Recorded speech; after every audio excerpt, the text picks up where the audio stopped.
In this video, I'll be showing you how I created the first ever unicorn rock. I'll be showing you the steps that I've taken to create this look. Also, I'll be showing you what I've used to create this look. And I've been doing this design using the no glue method with the tips. Okay, stay tuned guys, and don't forget to like, share, and subscribe to my channel. Thank you for watching.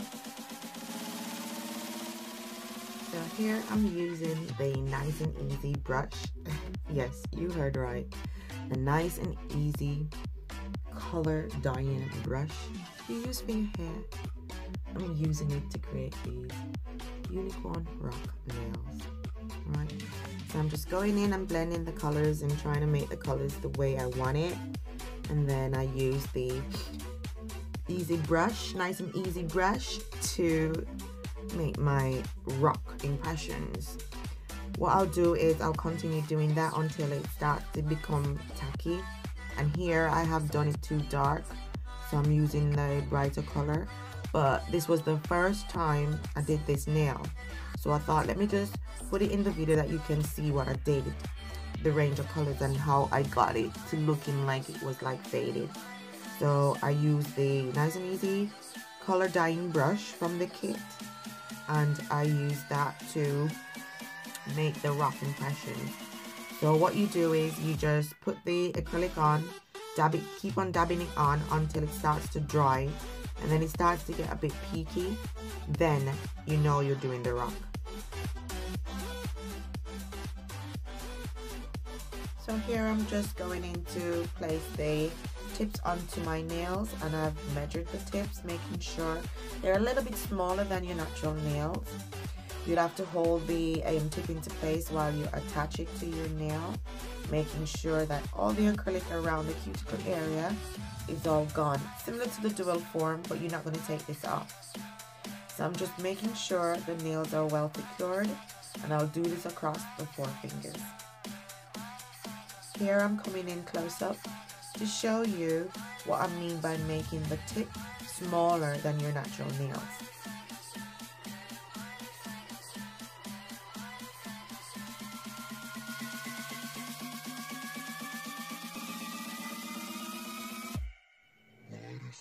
Remember to make sure you hold the nail down so it stays in position.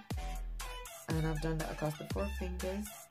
And I'll go in and file now, making sure the nail's buffed and ready for application.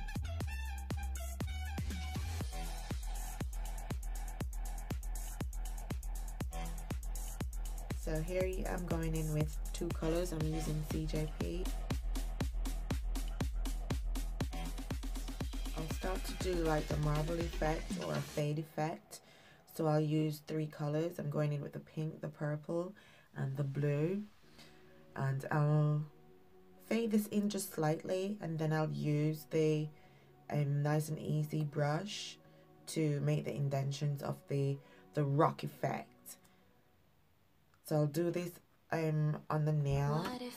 I did it different from how I did the first nail, and this one it weren't rocky enough, so I had to go over it with the colors again, just making it sure it's rocky. And when I've done this, what I do is I add a few sprinkles of glitters over this nail, and then I use the clear to actually add on top, and then I use the brush again to go in.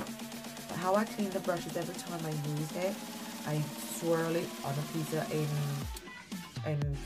Bounty or Plenty or Blitz or whatever you're using, just to make sure it comes off, because you can't use it in the acetone as it will melt.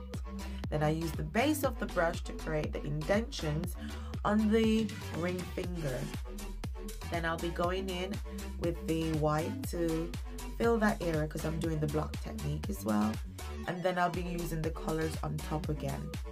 So I've done this, then I'll file it and reveal this nice pattern. Pinky finger, I use the unicorn flakes with the clear acrylic, and I've created a nice look. You can either wear it that way, but I like to bling, so I'm going in with my Swaroski Crystal, and I'm blinging the pinky. I hope you really like this video, guys, and if you do decide to subscribe, please share and like this video, and please tag me if you're going to recreate this look. I love to see all the different colors. So this is the first ever unicorn rock with its magic river. Thanks for watching. Have a lovely day. Bye. So I want to show you my update of the no glue nails I did last week Sunday. That's a week ago. No lifting and whatsoever. It's still intact. I had to cut it down because of the baba, but you can do it, guys. It's a go. Thanks for watching.